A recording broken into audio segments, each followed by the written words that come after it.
Hello दोस्तों, नमस्कार। मैं उज्जवल पटेल और आप देख रहे हैं मेरा यूट्यूब चैनल नॉलेज गुरु। तो पिछले वीडियो में हमने जाना कि स्टॉक मार्केट क्या है और स्टॉक मार्केट में कैसे लोग जुड़ते हैं और स्टॉक मार्केट में कैसे इन्वेस्ट करते हैं और एक पब्लिक लिमिटेड कंपनी को अपना बिजनेस का एक्सपांशन करने के लिए, अपना बिजनेस बढ़ाने के लिए और हमारे जैसे इन्वेस्टरों को इन्वेस्टमेंट करने के लिए स्टॉक मार्केट कैसे एक जरिया बनता है।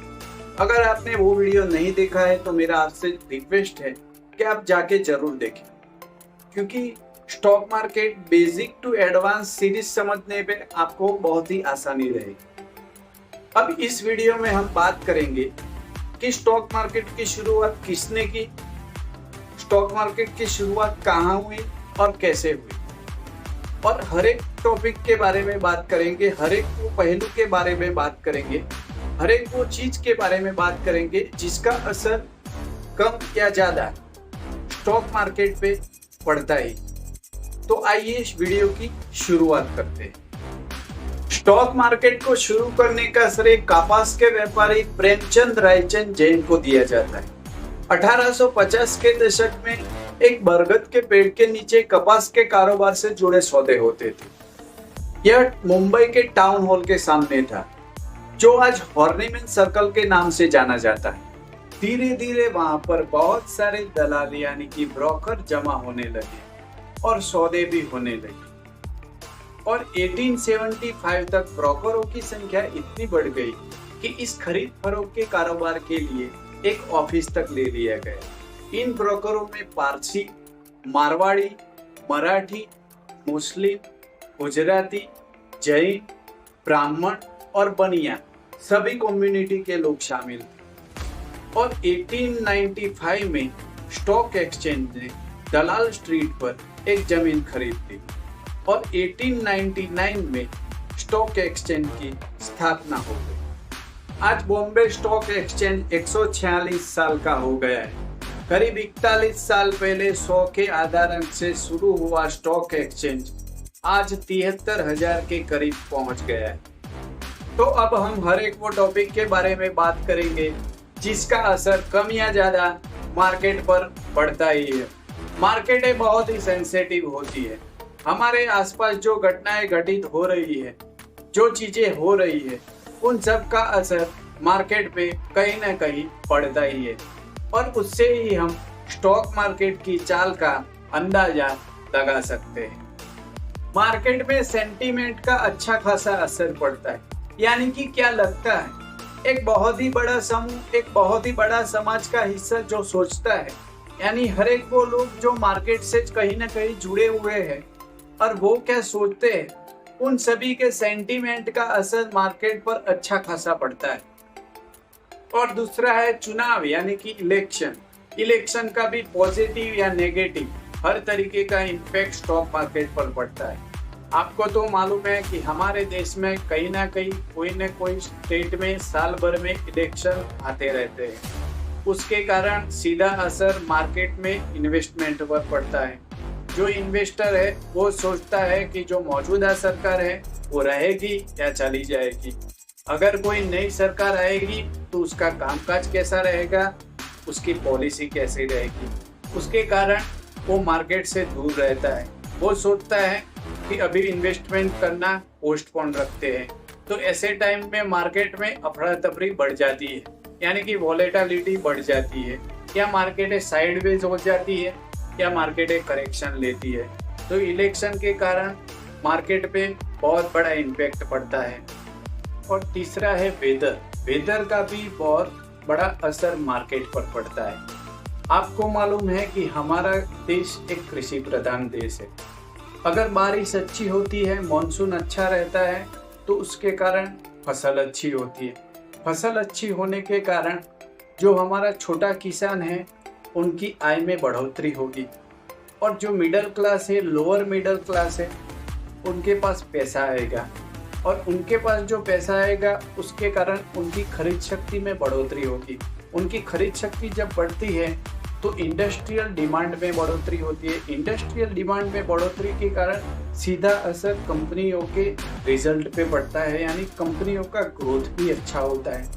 कंपनियों का जो ग्रोथ अच्छा होता है उसका सीधा असर पड़ता है मार्केट पर, यानी कि हमारा मार्केट पॉजिटिव रिएक्ट करता है, मार्केटें ऊपर जाती है। तो आपने देखा होगा कि जब भी मॉनसून का फॉरकास्ट होता है, साल में एक बार जब मॉनसून का एडवांस में फॉरकास्ट होता है, उसके बाद मार्केट में अच्छी खासी मूवमेंट देखी जाती है। और चौथा है वैश्विक अर्थव्यवस्था और डिमांड सप्लाई चेन। इनका असर स्टॉक मार्केट पे जरूर पड़ता है।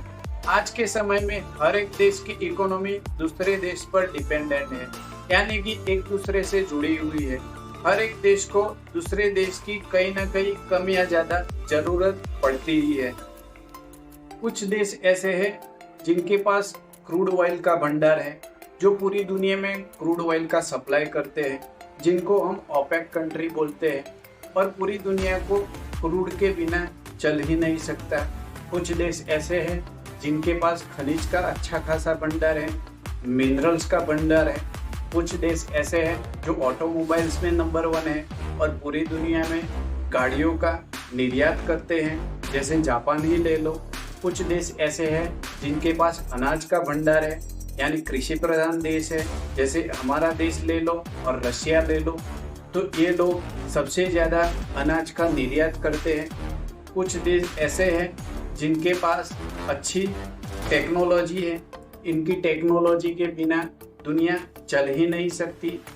और अमेरिका एक ऐसा देश है जो पूरी दुनिया से सबसे ज़्यादा माल की आयात करता है। यानी वैश्विक डिमांड सप्लाई चेन के कारण हर एक देश की इकोनॉमी ग्रो करती है। अगर ये चेन टूटती है या डिस्टर्ब होती है तो उसका सीधा असर देश की इकोनॉमी पर और इससे स्टॉक मार्केट पर पड़ता है। हाल ही के दिनों में, हाल ही के सालों में हमने 2 ऐसी घटनाएं देखी जिसका असर पूरी दुनिया की अर्थव्यवस्थाओं पर पड़ा, जिसमें पहला है 2019 की कोरोना महामारी और उसके बाद का यूक्रेन रशिया वॉर। 5वां है वैश्विक महामारी। वैश्विक महामारी के कारण किसी भी देश के स्टॉक मार्केट और उसकी अर्थव्यवस्था में गिरावट आ सकती है।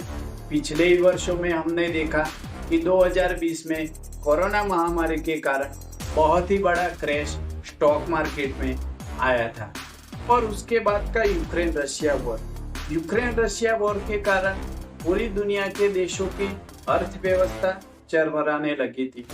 पूरी दुनिया की डिमांड सप्लाई चेन अस्त व्यस्त हो गई थी, डिस्टर्ब हो गई थी।